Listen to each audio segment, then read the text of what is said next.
Praise the Lord, everyone. Thank you for tuning in with Dr. Leisha, the preacher. Okay.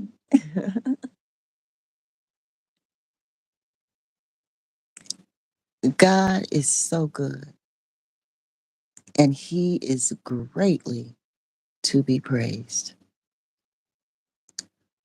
On this earth, every day, we are likely to face some type of challenge,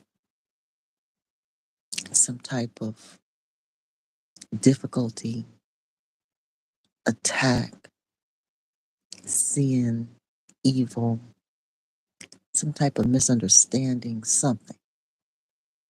Usually daily, something comes up to disrupt our flow, our divine right to be here.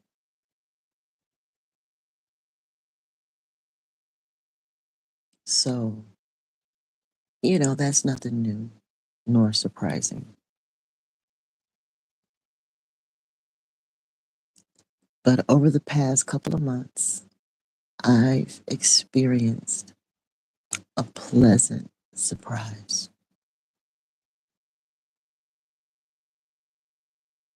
A pleasant surprise during a time when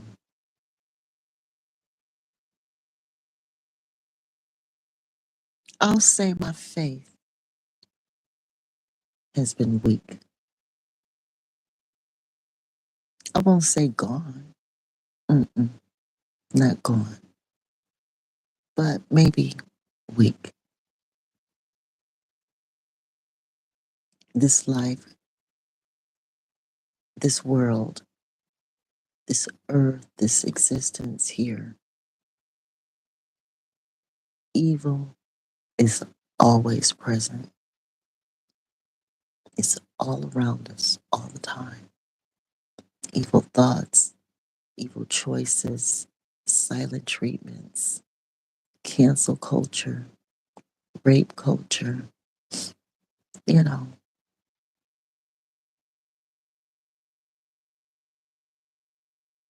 changing laws. Everything is happening day by day, literally day by day. But in the midst of all of this destruction, deportation, unrighteousness, changing of laws, and renegotiating, and flipping this and flipping that, and day by day,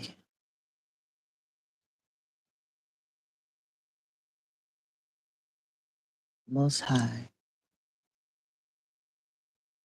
after 31 years, my daughter is 31 years old.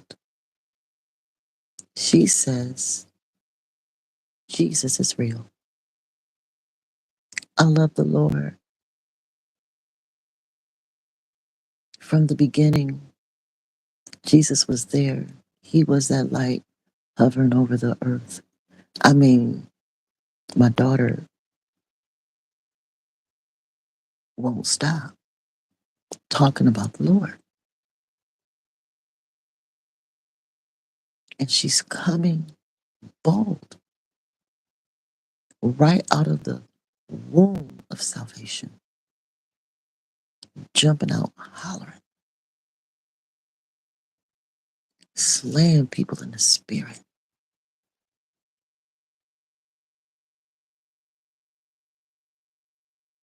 correcting, directing, revealing, showing things. And I'm like, wow. I mean, y'all, I've been in the quote unquote church game a long time, a long time. But it's been a minute, like a long time since I've seen something like this happen. And it's right in my home, right from my womb. And all I can do is look at it and wonder, how did this happen? How did I not see this coming? It's not that I'm not prepared. I feel like I am. I feel like I've been waiting for something, you know, but I didn't know what it was. I ruled out a husband. Okay, so that ain't it. I'm not ready to commit to money based on me having to be forced into independence.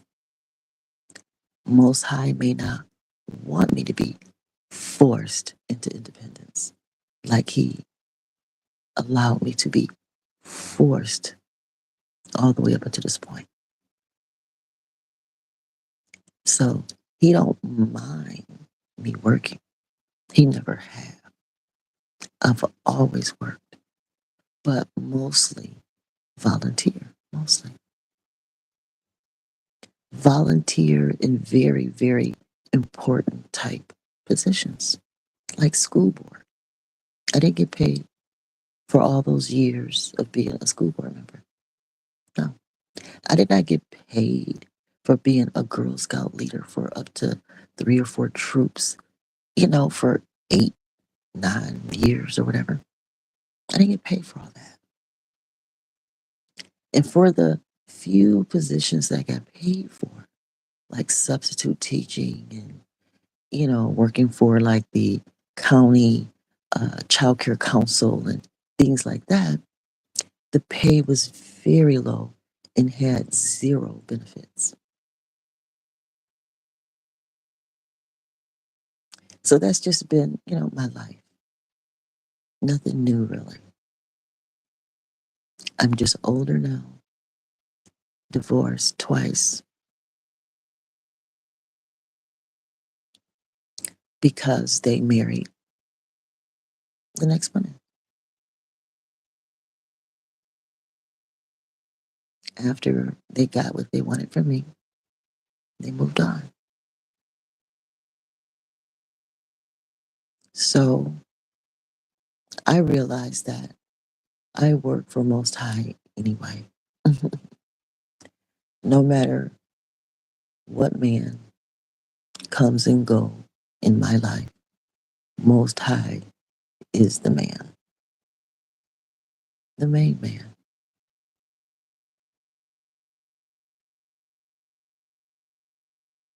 So with that being said, my main man decided to bring my daughter on the scene with me. I've been sitting here in this zone in my lane alone, really, my entire life.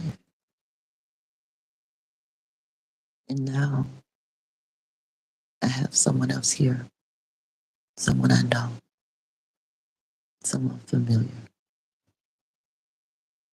And it feels nice. And I want to give credit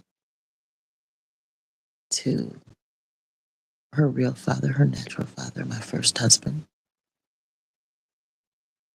I want to give credit to him for obeying God. He was a very popular guy, well connected in the quote unquote white world. He had no reason to stop and pause long enough to marry me, have children, other than for God to, you know, tell him to.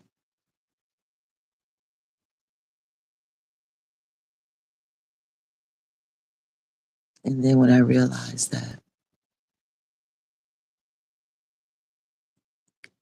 I guess you could call it different views, according to my second husband. When you have different views, you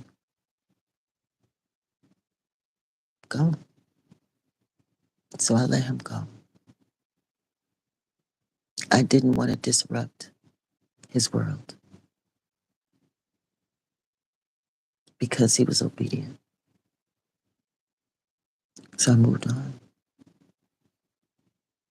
so that I could maintain my view, whether right or wrong, which I see both. I see how I was right and I see how I was wrong for leaving. And I lived out the consequences of both.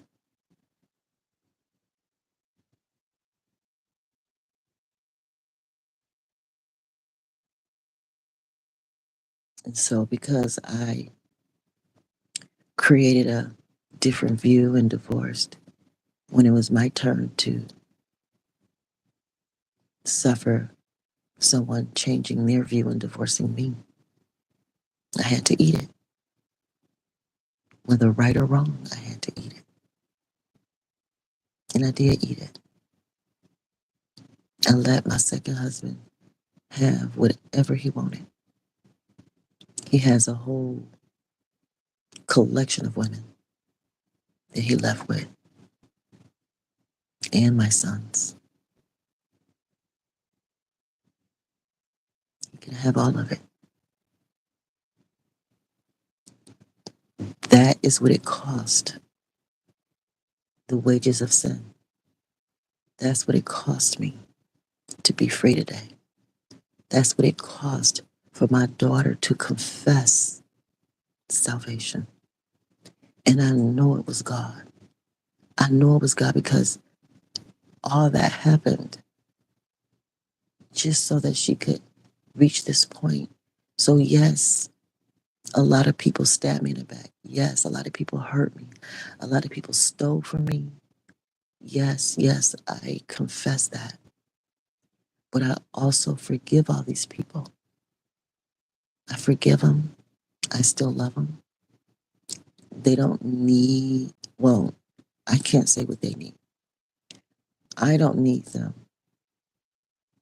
to contact me or anything. Just pray to Jesus. Pray to God. He will hear you. I already forgive. I already love. I've already worked through all the pain. I've worked through all the hurt. What you hear on my channel is just me confessing, testifying. And it may hurt to hear me talk this way. I can imagine. It hurt it when you were lying and cheating on me. It hurt it. So yeah, it will hurt to hear me talk about it. I understand. That's why I have compassion and forgive. Because when I was on the hurting end, I had to eat it. And now you're on the hurting end, you're going to have to eat it and figure it out like I did without you. I had to figure it out without you. You're going to have to figure it out without me too. And it's not about being vengeance or evil on my part. That's just the way it was chosen to be. Not necessarily by me, but I'm just doing what I got to do. So I want to thank her dad for being obeying God long enough to get her here. Then I also want to thank Pastor Newby. I mean, well, yeah, Pastor Newby, yeah, Pastor Newby. I don't have to correct that. That was not a mistake. Then I also want to thank Pastor Lee. Pastor Lee.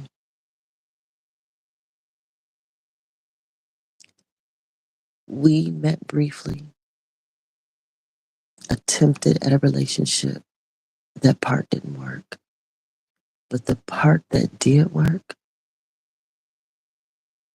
was all the conversations, me being able to just tell someone what I believe.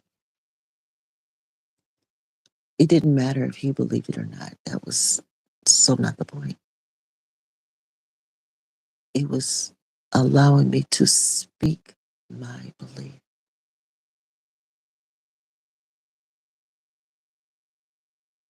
Speaking my belief is powerful for me.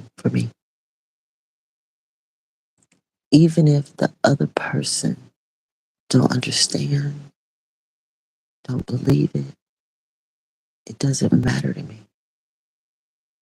I have to speak it. I have to share it. I have to purge. I have to get it out. I have to go tell it on the mountain, over the hills, and everywhere that Jesus Christ is Lord. He allowed me to endure a lifetime, 2 generations of men touching me and my daughters inappropriately.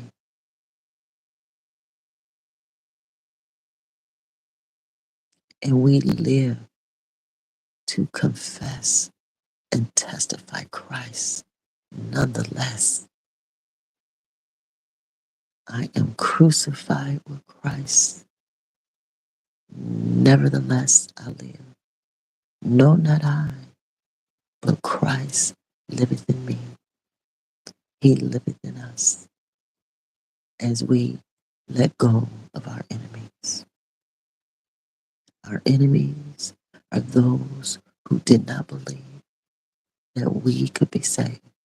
Our enemies always checking and watching to make sure that we're still addicted to drugs. They're watching, checking to make sure that we're still miserable. They're watching and checking to make sure that we're unhappy, that we don't have options. That's their job. Now they're all ganged up together, stalking together as we rise, praying for their salvation, praying for their freedom, hoping that they can see the light. But if they want to see addiction, if they want to see molestation, if they want to see evil, if they want to see what they did to us, then fine, let them see it. I see Jesus, and he wipes away the tears.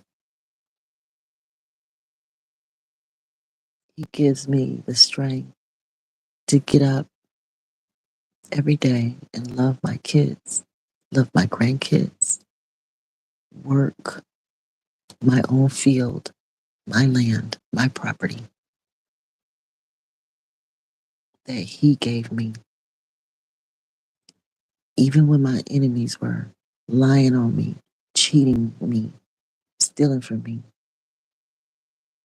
calling me names, kicking me while I was down, pimping me for information, checking for my frown.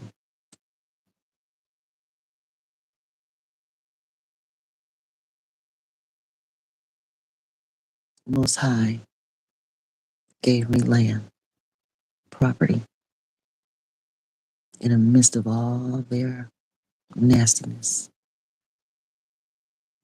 trifling ways. At first, I was ashamed of my land. At first, I was ashamed of my property. And he told me, baby, just paint it in red. Put a metal roof on it. Take care of it because I gave it to you. I prepared my sanctuary, my temple table in the presence of your enemies. He built this temple. He built this house on this land for me and my children, for generations to come. And he ain't gonna let no predator, no big greedy beavers overtake it. They may run across my lawn and they may dig a hole here and there, but he ain't gonna let them overtake us.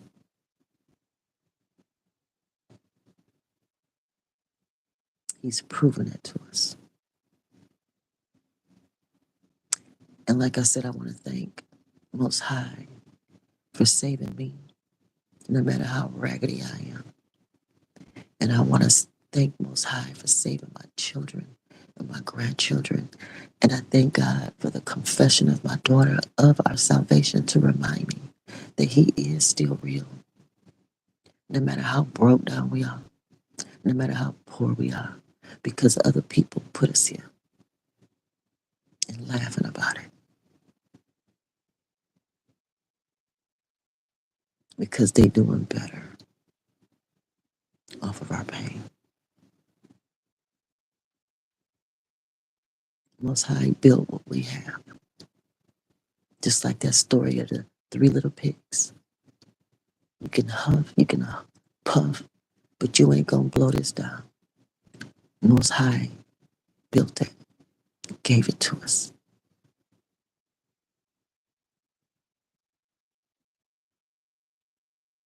Right in front of you, right up under you, on top of you, all around you. He used you to give us this place. And it's painted in red, covering all the sins, giving us the power to forgive and draw. And he topped it off.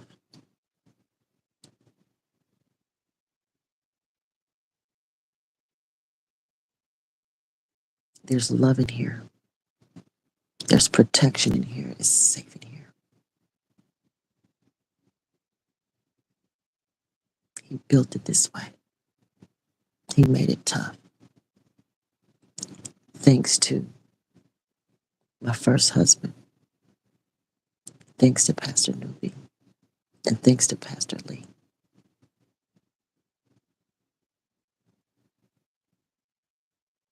3 wise men.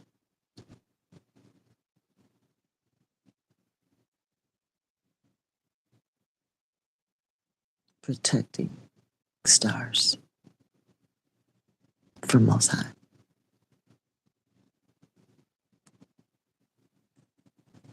As we venture out into the world,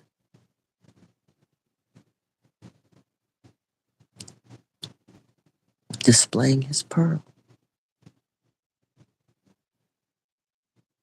the Pentecostal way, as the apostles show us.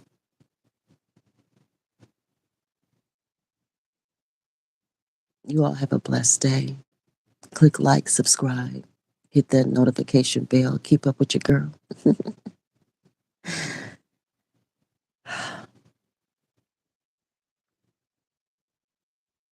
The men on this earth are not perfect. God made them good. He gave them purpose. As long as they do their job for Him, the rest of it is all covered. When we believe, keep the faith.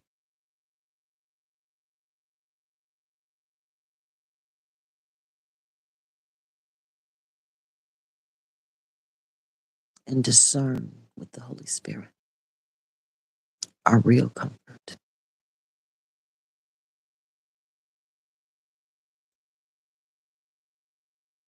Have a blessed day.